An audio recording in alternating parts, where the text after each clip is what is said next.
चुनाव के इस मौसम में वोटर लिस्ट में धांधली और चुनाव आयोग पर उठते सवालों ने माहौल को और गर्मा दिया है। रोजाना बहस होती है कि ये सही है, ये गलत है, ये नहीं हुआ और ये हुआ है, लेकिन राजनीति इसे सिर्फ एक प्रशासनिक गलती नहीं मानती है। राजनीति का असली खेल परसेप्शन का होता है, नैरेटिव गढ़ने का होता है, जो लोगों के दिमाग में अपनी और विरोधी की छवि तय करते हैं।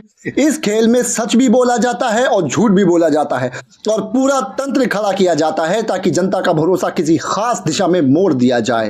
अभी जो विवाद सामने आया है उसमें ड्राफ्ट वोटर लिस्ट से करीब 65 लाख नाम हटा दिए गए हैं। जैसे ही लिस्ट सार्वजनिक हुई कुछ समय बाद उसमें बदलाव कर दिए गए और नई लिस्ट डाल दी गई जिसे कोई चेक ही नहीं कर सकता। सुप्रीम कोर्ट ने चुनाव आयोग से पूछा कि इन नामों को हटाने का कारण बताएं और पूरी सूची दें, लेकिन आयोग का जवाब आया कि कानून उन्हें मजबूर नहीं करता है कि वो जानकारी साझा करें। सवाल ये उठता है कि आखिर ये 65 लाख लोग कौन थे और किस आधार पर उनके नाम हटाए गए हैं। चुनाव आयोग का तर्क है अगर किसी नाम को हटाया गया है तो वह अपने बूथ लेवल ऑफिसर से जाकर जानकारी ले, लेकिन लोकतंत्र में पारदर्शिता ही भरोसे की नींव होती है और जब पारदर्शिता से बचा जाता है तो शक गहरा जाता है। आखिर ऐसा क्यों है जिसे छुपाने की कोशिश की जा रही है।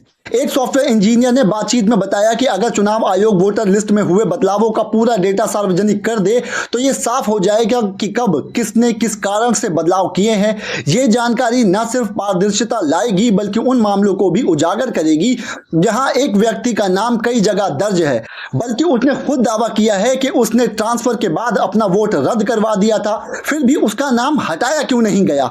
इन सारे सवालों के बीच असली चिंता यह है कि अगर चुनाव आयोग ही भरोसे पर खरा ना उतरे तो लोकतंत्र के इस सबसे बड़े पर्व की निष्पक्षता पर कौन पहरा देगा। चुनाव आयोग पर इस समय गंभीर सवाल उठ रहे हैं। आरोप है कि उसने वोटर लिस्ट के पुराने डिजिटल डेटाबेस को ऐसे फॉर्मेट में बदल दिया है जिसे इलेक्ट्रॉनिकली सर्च करना मुश्किल हो गया है। चुनाव आयोग पर इस समय गंभीर सवाल उठ रहे हैं और आरोप है कि उसने वोटर लिस्ट के पुराने डिजिटल डेटाबेस को ऐसे फॉर्मेट में बदल दिया है जिसे इलेक्ट्रॉनिकली सर्च करना मुश्किल हो गया है। पहले जो डेटा एक्सेल जैसी फाइलों में उपलब्ध था अब उसे पीडीएफ जैसे फॉर्मेट में डाल दिया गया है जिनमें सीधे खोज करना संभव नहीं है।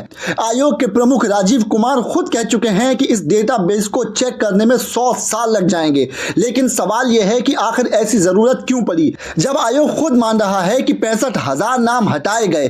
कुछ लोग बूढ़े हो गए, कुछ शहर छोड़कर चले गए, कुछ मर गए, तो फिर इन नामों की लिस्ट सार्वजनिक करने में दिक्कत क्या है। लोगों के मन में शक है कि कहीं ये बड़े पैमाने पर धांधली का हिस्सा तो नहीं है। किसी का नाम वोटर लिस्ट से हटे तो उसे ये जानने का हक है कि उसका नाम क्यों हटाया गया। लोगों के मन में शक है कि कहीं ये बड़े पैमाने पर धांधली का हिस्सा तो नहीं है। किसी का नाम वोटर लिस्ट से हटे तो उसे यह जानने का हक है कि क्यों हटाया गया। पहले विदेशी घुसपैठिया और बांग्लादेशी जैसे शब्द जोड़कर यह कार्यवाही सही ठहराई जाती थी, लेकिन अब डेटा छुपाकर वही खेल जारी है। दूसरी तरफ राहुल गांधी ने वोट चोरी के नाम से खुलासा किया है। उनका आरोप है कि 6 लाख रुपए कैश में 1 लाख फर्जी वोट बनाए जाते हैं। उन्होंने वीडियो, भाषण और दस्तावेजों के जरिए एक एक कर आंकड़े पेश किए जिससे उनकी बात को गंभीरता से लिया जा रहा है। आयोग की तरफ से कहा गया है कि अगर किसी को गड़बड़ी का आरोप लगता है तो लिखित में जिम्मेदारी लेते हुए दे और अगर आरोप गलत साबित हो तो सजा भुगतने को तैयार रहे। लेकिन सवाल यह है कि क्या सच्चाई सामने लाना जनता का अधिकार नहीं है। यह वैसा ही है जैसे किसी के कपड़ों पर गंदगी लगी हो और वो कहे पहले लिख कर दो वरना जेल भेज दूंगा। देश के हर नागरिक को वोट देने का अधिकार है और एक व्यक्ति को केवल एक वोट डालना चाहिए। यह सुनिश्चित करना चुनाव आयोग का काम है। अगर इसमें चूक होती है तो यह आयोग की नाकामी है और जब यह नाकामी सामने आ चुकी है तो जनता को सच पता चल रहा है।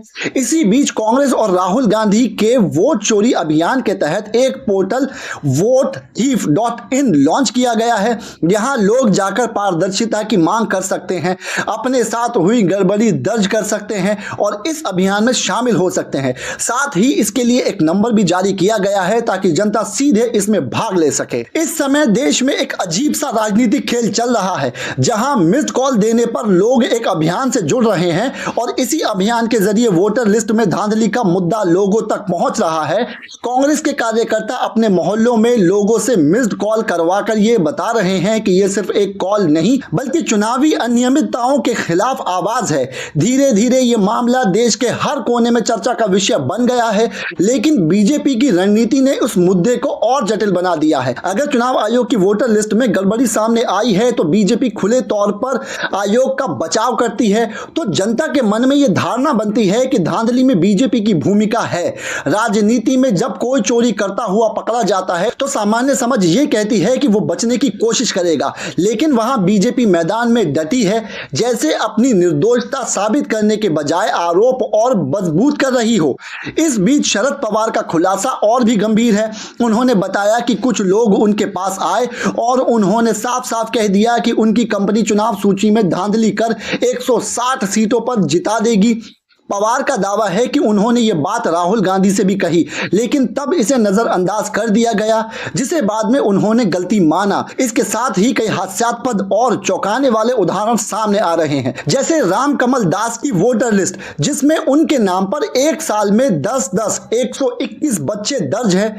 एक घर में 80-80 वोटरों के नाम, जिनमें से कोई वहां रहता ही नहीं है। इंडिया टुडे का एक रिपोर्टर जब वहां पहुंचा तो पाया कि वो एक कमरे का मकान है जिसमें सिर्फ एक किराएदार रहता है, बाकी सभी नाम महज लिस्ट में दर्ज हैं। कानून की लिस्ट में भी एक नाम के दर्जनों वोटर हैं और बिहार में तो खुद उप मुख्यमंत्री तेजस्वी यादव का नाम 2 जगह दर्ज पाया गया है। तेजस्वी का कहना है कि ये उन्होंने पुराना नाम रद्द करवा दिया था, लेकिन चुनाव आयोग ने अपडेट नहीं किया। ये सारे उदाहरण चुनाव आयोग की गंभीर लापरवाही और सिस्टम की कमजोरी को उजागर करते हैं। बीजेपी के पास एक आसान रास्ता था, चुनाव आयोग से जांच और सुधार की मांग करती, जिससे जनता के मन में भरोसा बनता, लेकिन आयोग का बचाव कर रही खुद सवालों के घेरे में खड़ी हो गई है।